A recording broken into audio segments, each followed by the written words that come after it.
fraternity row is like taking a stroll along a typical residential street.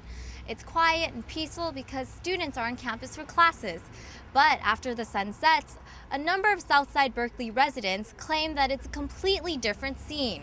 3 weeks ago at the Alameda County Superior Court, longtime resident Paul Geisels and the newly formed South of Campus Neighborhood Association filed a class action lawsuit against UC Berkeley's Interfraternity Council and its 35 fraternities. The lawsuit ultimately aims to establish a live-in adult supervisor in each of the fraternities to curb their loud partying tendencies and unruly behavior. It also seeks attorney fees and monetary as well as punitive damages to compensate the plaintiffs for the harm they allegedly suffered.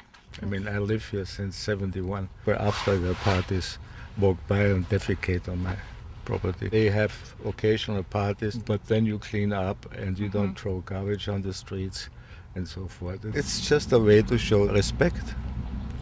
So that's all we're asking for. Trash, noise, I think those are the two main ones. Individually, fraternity members I meet have always been very nice. I think as a group they have some problems with what they perceive to be the proper behavior for students sometimes. The fraternities who have banned drinking have found that to be very successful. While most complaints from neighbors generally stem from late-night noise, Paul Geisels, who lives here between two fraternities, Sigma Alpha Mu and Chi Phi, has more grievances. I have thousands and thousands of hours of videos that I'm willing to start putting on the web and letting all the world to see. People vomiting in front of my gate, people shooting out my windows, people walking by saying they're going to kill me. We're going to kill you, Paul, climbing on the roof, screaming that they're going to kill me and stuff, and then throwing a 7.5-pound weight at my wife while she was working in the yard. The fights that have broken out just in this last 2 weeks, you had major fights here in the Zeta parking lot that carried over into the street. Even so, some members of the community believe that it's not reasonable for Geisels, who has had a history of disputes mainly with his two neighbors, to sue all 35 campus fraternities and the IFC. There was a lot of surprise. We weren't really expecting it. There's been a lot of progress made in working with the community. I think it's very easy for people to take the actions of one chapter or even one individual and apply them to the community as a whole. There's certainly chapters that can use improvement. There's chapters that are exceptional in their behavior and the way they conduct themselves. It's probably a little extreme.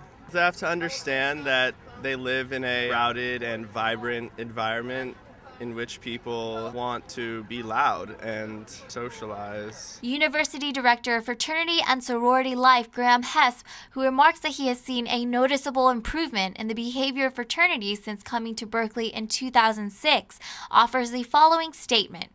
My understanding as of today is that the university has not been named in the complaint. I believe it's unfortunate that this lawsuit apparently targets dozens of fraternities. We do know that some fraternities have engaged in behaviors that have upset neighbors, and the university has worked extensively over the last few years to bring together fraternity members, neighbors, and others to address these issues. We will continue to do so. Yet, standing on the grounds that the university and police have not done much to help alleviate the situation, Paul Geisel said he had no other choice but to take legal action and turn to the court. So when people say you should just move, we were here before them.